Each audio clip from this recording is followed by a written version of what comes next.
السلام عليكم ورحمة الله تعالى وبركاته. كنتمنىكم تكونوا بخير وعلى خير.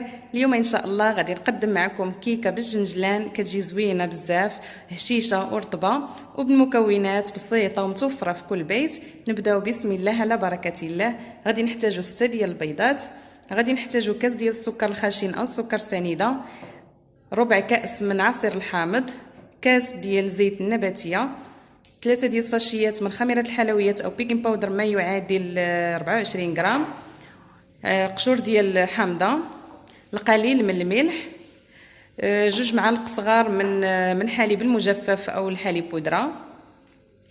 وغادي نحتاجو الكاس ديال الماء يكون دافي ما يكونش سخون بزاف، و300 غرام من الدقيق الابيض الممتاز الخاص بالحلويات ما يعادل 3 ديال الكيسان ونصف. وغادي نحتاجو قالب ديال الحلوه، هنايا دهنته مزيان بالزبده ورشيته بالجنجلان. بلاصه ما كنضيفو الدقيق كنضيفو الجنجلان. اول حاجه غنبداو بها غادي ناخذ الحليب المجفف، غادي نضيفو على داك الكاس ديال الماء اللي يكون غير دافي كما قلت ما يكونش سخون بزاف، وغادي نخلط مزيان. فاللي بغى يعوضو بكاس ديال الحليب عادي يمكن لكم تضيفوا الحليب عادي، انا كنفضل هنايا الحليب المجفف كيعطي الكيكه واحد المذاق زوين بزاف، فكيبقى اختياري. صافي دابا غادي نبدا بطريقه التحضير. غادي ناخذ اناء فاش غادي نخلطوا المكونات، وغادي نضيف البيض. بالنسبه للبيض خص يكون بحراره المطبخ، وغادي نضيف كذلك كاس ديال السكر، وغادي نخلط بالخلاط الكهربائي او يمكن لكم تخلطوا غير بالخلاط اليدوي. فبالنسبه للسكر يمكن لكم تنقصوا ولا تزيدوا على حسب الحلاوه، كل واحد وشنو كيبغي. صافي غادي نخلط الخليط مزيان كما كتلاحظوا.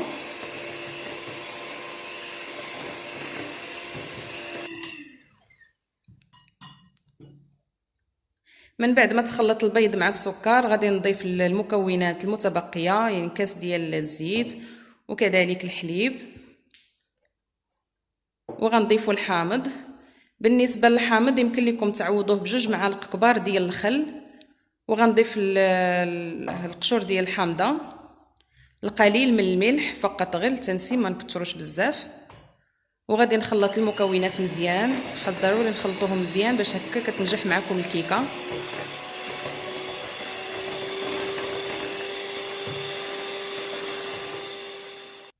من بعد ما خلطت المكونات كامله فخديت هنايا الخميره الحلويات ضفتها على الدقيق. من بعد ما صفيتهم مزيان في الصفايه باش كيتحيدوا الا كان دوك الحبيبات في الدقيق اولا الخميره، ضروري خاصنا نصفيوهم. صافي غادي نضيف الدقيق تدريجيا مع الخليط، ما نضيفوش دفعه واحده، يعني كل ما كنخلطو كنضيفوا الدقيق شويه بشويه حتى كنحصلوا على خليط يكون خفيف شويه، ما يكونش يعني الخليط ثقيل بزاف.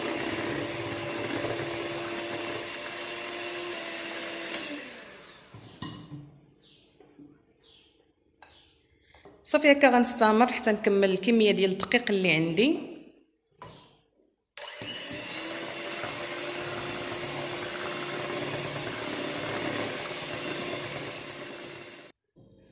من بعد ما خلطت الخليط كما كتلاحظوا فخديت هنايا قالب ديال الحلوه، غادي غنفرغ فيه الخليط كما كتلاحظوا. ما كتجيش يعني الخليط ما كيجيش ثقيل، فقط ديك 3 الكيسان ونصف ديال الدقيق كافيه باش كتجينا الكيكه ديالنا هشيشه. دابا غادي ندخلها للفرن طيب على نار تكون مهيله، ما تكونش النار مجهده، كتاخذ 30 دقيقه يعني نصف ساعه في الطياب. صافي هنا من بعد ما طابت الكيكه كما كتلاحظوا، صافي دابا غادي نقلبها باش تشوفوا الشكل ديالها بالجنجلان كيف كتجي. الصراحه كتجي غزاله بزاف كما كتلاحظوا، كتجي زوينه. غادي نقسمها معكم باش تشوفوها كي كتجي من الداخل. ان شاء الله تجربوها غادي تعجبكم، وغادي توليو تصايبوها دائما، هي اللي غتولي معتمده عندكم. يعني كتجي فيها واحد المذاق بداك الحليب المجفف والجنجلان، كتجي زوينه بزاف في المذاق كما كتلاحظوا، كتجي هشيشه.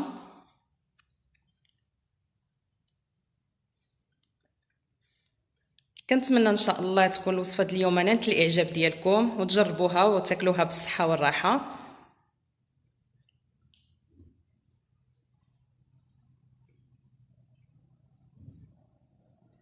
وصلنا لنهايه الفيديو، كنتمنى الوصفه ديال اليوم تكون نالت الاعجاب ديالكم. الا عجبكم الفيديو ما تنساوش ديروا اشتراك للقناه وتضغطوا على زر الجرس باش ديما توصلوا بالجديد. خليت لكم الراحه، نتلاقاو فيديو جديد مع وصفه جديده.